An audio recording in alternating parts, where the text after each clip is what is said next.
Good morning, everyone. I'm Laura Candiotto. I'm a philosopher of emotions, and I work at the Freie Universität Berlin Institute of Philosophy. Next week, I will move to the Center for Ethics of the University of Pardubice, Czech Republic. So in this short presentation, I would like to introduce my research field, that is philosophy of emotions, and also to say something about the project that I would like to develop at the ICA4 with you this year. So let me share some slides. So here they are. So this as an introduction, so I work at the intertwining of epistemology and ethics, mostly within the virtue epistemology framework. So I argued for the epistemic role of emotions in knowledge productions, also showing how much our affective engagement with knowledge play a fundamental role in the development of an ethics of knowledge.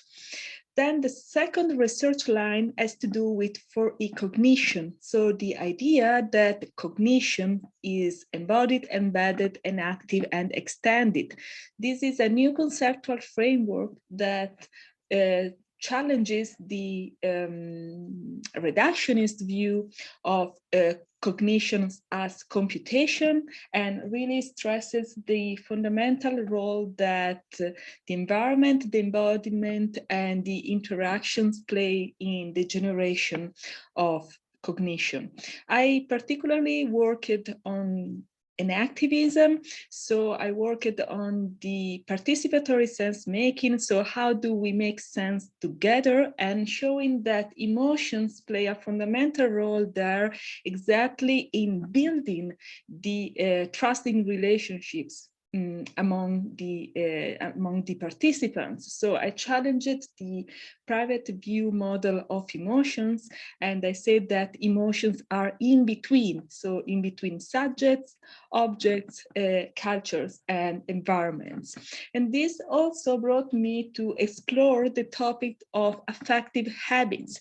So how emotions build patterns of interactions with the environment, and how much the environment scaffold emotions, and at the same time how much emotions can transform and create new environments.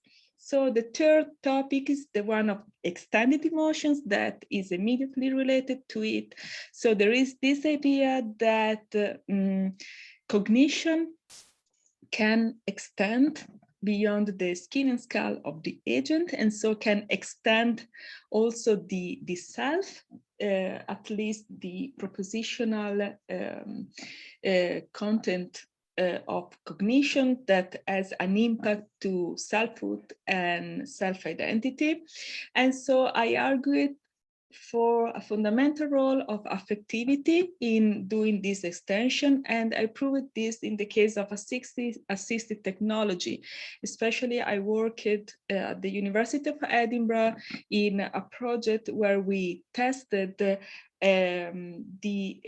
extensions that a user can have with our assistive technology in the case of a user with blindness. So this brings me to my project here at the ICA4, because I would like to employ this conceptual framework of for E-Cognition, and specifically about the socially extended dimension of emotions in the human-robot interactions. In particular, I would like to consider the interaction within a human and a care robot. And I would like to focus on the role that the trust and expressive behavior played in constituting good interactions. among these agents. So my hypothesis is that embodied interaffectivity is fundamental for caring interactions. And so this should be true also in the case of human-robot caring interactions. And I claim that a Fourier approach to human-robot affective interaction better explains this affective extension with caring robots.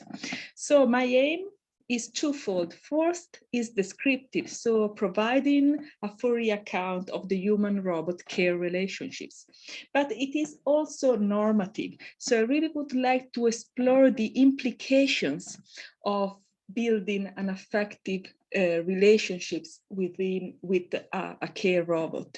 And this brings to my main research questions that are, what are the risks of understanding, perceiving, and feeling the care robot as part of our affective entourage and not as a mere tool? So this is a fundamental difference that comes when we understand the interactions as a case of extension. So the robot is not anymore a tool that I use just for fulfilling some needs, but became part of my affective and cognitive environment. So it is a kind of my cognitive and affective extensions. So what are the risks of this? That I think if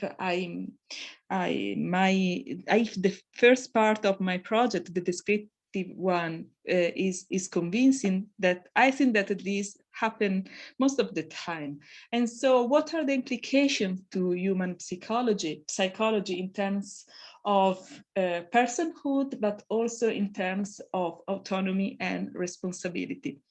So thank you very much. I'm really looking forward to meet all of you in 2 weeks in Paris and discuss this and other topics together. Bye-bye.